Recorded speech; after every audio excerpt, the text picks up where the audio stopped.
소화가 진행된 상태라면 식후 약 2시간에서 3시간, 위는 비어있고 12지장에서 식물의 고형 잔사가 남은 상태는 식후 약 4시간에서 5시간, 위 및 12지장이 모두 비어있는 상태라면 식후 6시간 이상이 지났다고 보는 게 일반적입니다.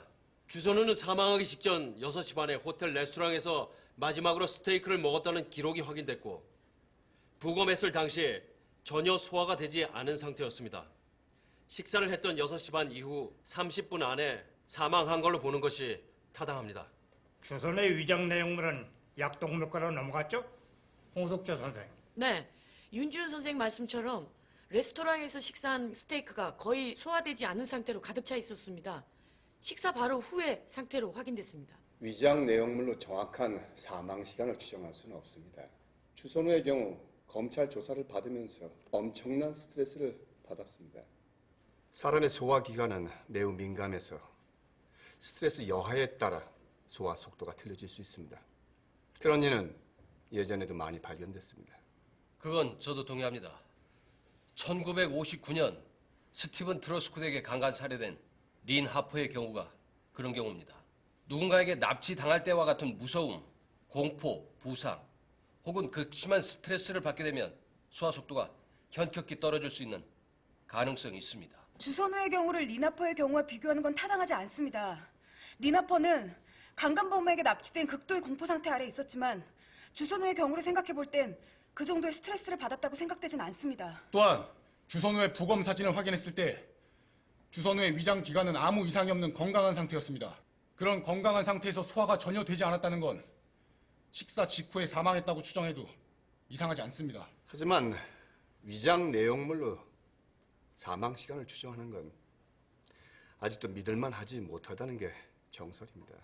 현재 가장 광범위하게 사망 시간을 추정하는 방법은 사망 당시 직장 온도와 주변 온도로 추정하는 것입니다.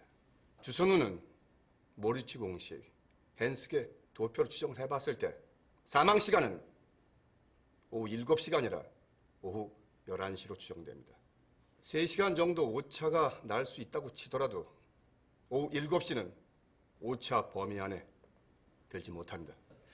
직장 온도는 사망 당시 현장이 유지된 채 측정되어야만 합니다.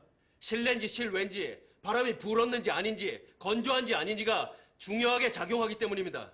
하지만 주선우는 사망했던 호텔방이 아닌 호텔 후문 쪽 실외에서 직장 온도를 측정했습니다. 신뢰할 수 없습니다. 주선우가 7시에 죽었다면 죽은 지 4, 5시간이 지난 뒤 주선우의 몸에 시반이 형성되지 않은 건 어떻게 설명하죠? 추락사의 경우 몸 안의 피가 바깥으로 빠져나가기 때문에 시반이 없어지는데 7시에 죽었고 11시에 던져졌다면 시반이 생기는 초기이기 때문에 충분히 그럴 수 있습니다. 시각은 어떻습니까, 김한토 선생님? 예? 시신의 외관은 확인하셨죠?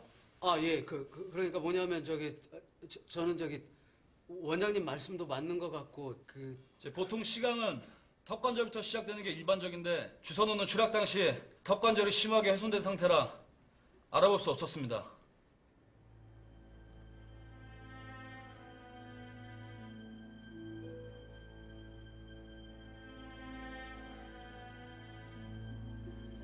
자, 이제 슬슬 마무리를 지어야 할 때입니다. 사람의 위장 내용물은 변사자의 상황, 개인적인 체질, 식습관에 따라서 열이면 열 모두 다 다른 양상을 띠게 됩니다. 그러나 직장 온도를 이용한 모리치 공식과 헨스게 도표는 현재 가장 널리 이용되고 있는 방식입니다. 모리치 공식, 헨스게 도표 두 가지 다 주선우의 사망 시간을 11시경으로 추정했습니다. 다시 한번 말하자면 주선우의 사망 시간은 11시입니다.